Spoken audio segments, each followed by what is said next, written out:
Hello and welcome to the Smile Podcast. I'm your host, Michael Thandi, here to bring you another episode on success, motivation, inspiration, life, and excitement. Today's guest is all the way from Tampa, Florida. He is an active civic member, he's a community builder, and he is an advocate for lifelong learning. Joining us today is Francisco Oller. Welcome to the podcast, Francisco. How's it going? I'm doing good, Michael. Excited to be here and excited to share a little bit about my life and to inspire and motivate others. I think we all have this capacity and this ability to be beacons of hope and light, and that's my mission in life. Yeah, look, we're very excited. When I heard the first part of your story, it was, I thought, well, this is someone I need to get on here because um, when you approached me, it was like, okay, this is someone who does not only sound motivated, but is has been challenged by adversity and has overcome it, and definitely that's what we represent here. It's about success, motivation, inspiration, life, and excitement. So, you definitely do fit into that category. So just for our viewers to understand, where are you coming in from? I'm coming in from Tampa, Florida, here on the west coast of Florida. Yep. So what time? You've got about 4 p.m.? 5 p.m. EST. Okay, you had the time change. Yeah. Yeah. Yep. Awesome. All right. So now we're going to just jump straight into it. So I understand from what we've already spoken about is that you've had a disability. So tell us a little bit about that.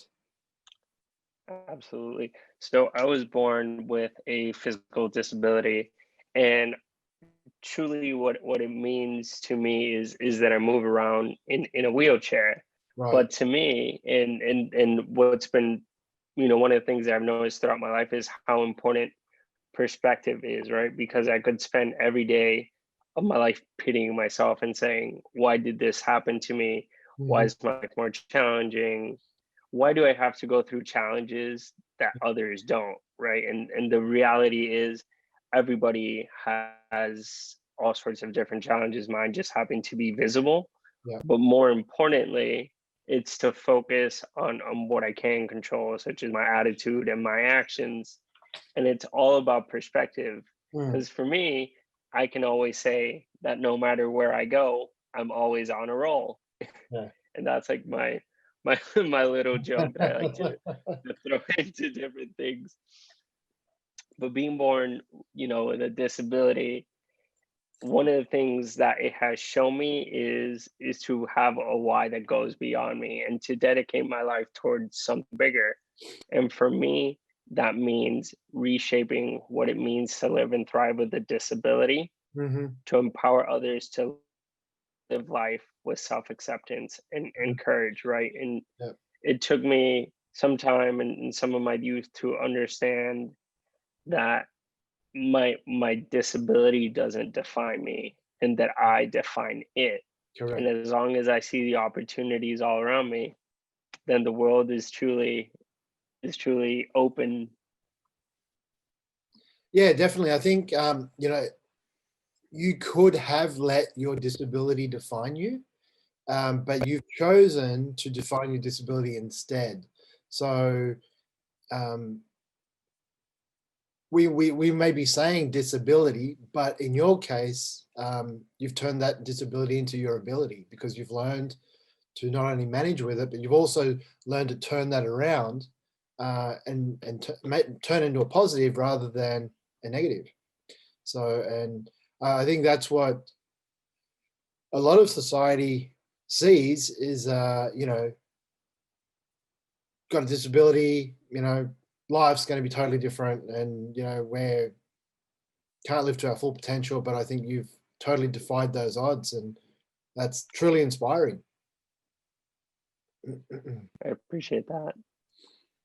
So, like, I mean, one of the first questions that would come to mind is, what struggles have you experienced? I mean, I'd probably have to rephrase that to, um, you know, don't even know how it wouldn't even be a question anymore. So, and part of it is I interviewed a family going back years ago. It was one of the first settling Indian families in Australia, and they were here from, I think it was the late 1800s. They're, fifth generation family. And one of the questions I asked them was, what struggles did you have like back then? And they said, well, we didn't have any struggles. They said, well, we didn't have any light, no electricity, no toilet, um, no whatever, no hot running water or something, all these things. They said, but nothing was a struggle because that's just the way life was, and that's just the way we experienced it. So, um, relating that to this conversation now, I would say that's probably something similar to you. Like, that's just life, and that's just the way you've just known to experience it. Is that correct? Exactly. Yeah, I think one of the things that has really resonated with me is that I've seen challenges instead as opportunities to thrive, right? It's not necessarily a challenge, but it's another situation in which I can say I did it. Yeah, But in one of the things that I have learned is if I can find other ways to create community and to create allies and to involve people, right? Then yes, it isn't just me. It's this collective greater. And I think that's so important whenever we go through the challenges in life or whatever we're going through is to understand that we're not alone in this journey and correct. there's someone that is smiling today or that is happy today because of knowing us and because of us being who we are. Yeah. Well, when you think about it, there's 7.2, 7.3 billion, whatever, people on this earth. So we're definitely going to have similar connections with, many others out there. We just got to connect, and we can thank social media that we've got that platform to be able to connect. So, everything's at our fingertips, basically. So Exactly, yeah. And tell us a bit about your upbringing. So, like, going through school and all those kind of things. Because people probably did look at you like you're the kid in the wheelchair, um, you know, and for a lot of kids, straight away that means, illness and sickness. I mean, even for adults, it means the same thing. But you would have stood out. mhm, So how was life, your life journey? definitely that's one of the things I was gonna bring up when we started talking about the challenges is one of the challenge is for me to understand that this doesn't limit me in any way and that it doesn't make me different in any way, right? We all have a diversity of perspective and of understanding and there's no such thing as me walking, well, not walking but rolling into a room Yeah. and feeling different, right? So I was born and raised in San Juan, Puerto Rico. So I was born and raised in Puerto Rico, and I went to high school and all of my elementary education I did here in Puerto Rico, and then I went to college and my graduate studies in the States. But it was, you know, one of in my early upbringing, what I remember was, my parents really talking to me and telling me about what was a disability, what was it that I had, and at an early age, you don't truly understand it. I kind of knew that there was like couldn't necessarily participate in dodgeball in gym class, right? Oh, And yeah. I was like, why can't I do this? Like I don't. I mean, if anything, I think I have a bigger space to catch the ball. So if anything, I think I'm actually helping the team I'm on, and And, being and, born, and you'd be hard to and I knock down. remember when I yeah, exactly, exactly. It's like a little tank just rolling around, Yeah. and in one of the moments that I most remember was in my transition to college. Right, I remember in during orientation during my first week, I remember staring, just seeing like 1,000 fellow students. I was like, I don't. All these kids are from like the northeastern United States. I'm from Puerto Rico. Yeah. I'm in a wheelchair. I've lived a completely different life. What commonality do I have to them? How can I relate to them? Yeah. But in looking back now, I say, why was I putting these barriers and these limits on myself?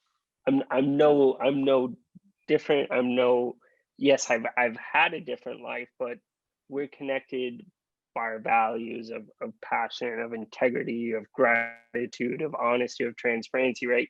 These Mm, are things that help us connect much deeper true. than where I'm from or where I've been, and any of that. And in realizing that, my eyes were open to that, creating an open environment Yeah. is kind of a two-way street, right? So one of the things that I do when I go to a networking conference or a new place that I'm or just any new place where there are a lot of people, I'll kind of like try and break the ice and be like, man, you know what's it like to have the best seat in the house? And the person, and I can see the person next to me, they'll be like sort of confused. They'll be like, do I laugh? Do I not laugh? Is he Yeah. being serious? But in that moment, what I see is that the tension just goes off their face, because they're like, oh, he gets it, he understands it. He's just like me. Yeah. And that's Yeah. I see. Someone said that next to me and they're in a wheelchair. You kind of, yeah, you'd be stumped and you'd be thinking, okay, well, the person's in a wheelchair and they're saying that they've got the best seat in the house. So yeah, it'd be a bit of a mind twister to make you think, and then you'd kind of think, okay, well, this is a very positive person.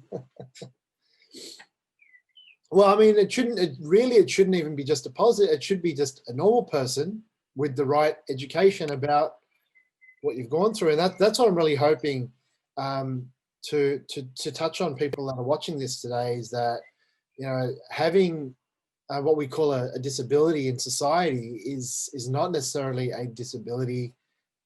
It's all mindset. If we choose to believe it's a disability, then it's going to be a disability. But if we choose to believe that it's not a disability and it's we're all humans, and like you said, we all connect on much deeper levels. That's who we are. So that's what we should be looking at. Not our, you like you said, you've got wheels. So who else has to wait until they're 18 till they got their license? And they got their own wheels. You've had them your whole life, so it's like, well, I've got my own sports Lamborghini, whatever you want to call it. So, um, So it's funny you mentioned that, because the color of my wheelchair is Ferrari red. So okay. kind of there. Yeah, no, look, I think it's one of those things that you've got to have a bit of fun with. Like it's life, it's the situation, and it's great that that's the mindset that you have. So now so you're talking about networking events. So what type of networking events do you go to? Mhm. So here I work for a health tech company that is looking at revolutionizing health insurance.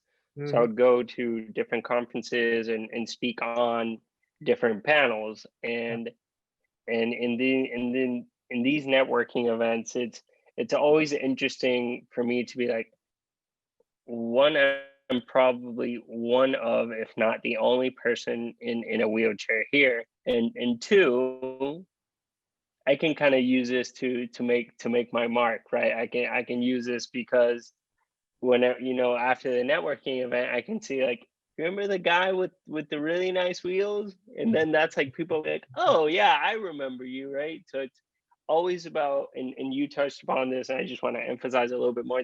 It's that power of mindset and the power of focusing on what I can control and my attitude. Yeah. And when I go to these events, like, there's this opportunity to to reshape and to educate and to change the perspective, right? And it's in and one of the things that I most love about life is that it's this journey of influencing and being influenced. And the more we hear people's stories and the more vulnerable and honest and transparent we are, the more we can create positive change. Correct. Yeah. So yeah, good point you had there about being, oh yeah, people would definitely remember you when you say, well, remember the guy in the wheelchair. So so then in terms of where you work, so tell us a little bit about more what are you doing in terms of work? Mm. So I work in digital operations in marketing for Mhm. a health tech company. Yeah. And a lot of my work is about how to kind of demystify health insurance, how to simplify, and how to show business owners that this is one of the expenses that they can take control of. Yeah.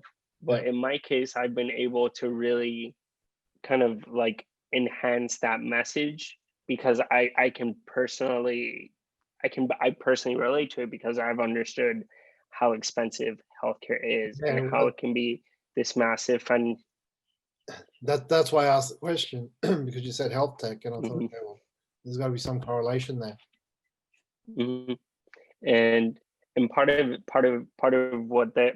what it is, it's incentivizing people to make the right choice when it comes to their health insurance by incentivizing their health. So Mhm. essentially, um, for here in the United States, the health insurance works by having a deductible. So it's a certain amount of money that you have to reach before the health insurance company covers it. Yeah. But with our program, you take a biometric blood screening, Yeah. and based on your results, you can lower that deductible by thousands of dollars. So in a way, what it does is it incentivizes people who may not be in the most optimal health. And for those who are healthy, they feel rewarded for the choices that they're making.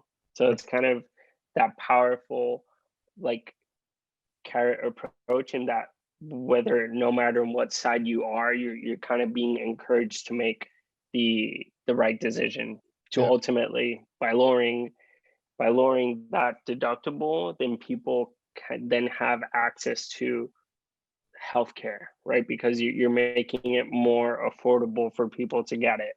Correct. Correct. Yeah, we've got similar things down here in Australia. Like I don't know to that detail, but yeah, I do know there are things that you can do to maximize and all the government support and Mhm. the healthcare and everything like that. So we've pretty much come to the end of our segment here. So how would you like to end, or do you have any message for our viewers that you'd like to share? Your words of wisdom. Absolutely. I always like to share one of my favorite quotes by A. Milne, the writer of Winnie the Pooh, who says, "You're braver than you believe, and stronger than you seem, and smarter than you think. We're all capable of greatness, and when we work together, we're capable of creating greater." And know that whatever situation you're going through today, it is impermanent and it isn't set in stone. And you have the ability and the skills to make your life what you want. What we need is a little bit of momentum and a strong community, and there's nothing that can stop us. That's one of the best endings I've had on these podcasts. So thank you very much for sharing that. Thank you, Michael. All right, Francisco, it was great having you on. Thanks for sharing your story. We really want to get this out, inspire others. So you enjoy the rest of your day, and we'll speak again soon. Sounds good. Hey guys, I hope you really enjoyed that episode with Francisco. It just goes to show it's not about the disability, it's about the mindset. So stay tuned for another exciting program, another exciting guest, same time next week. We'll see you then.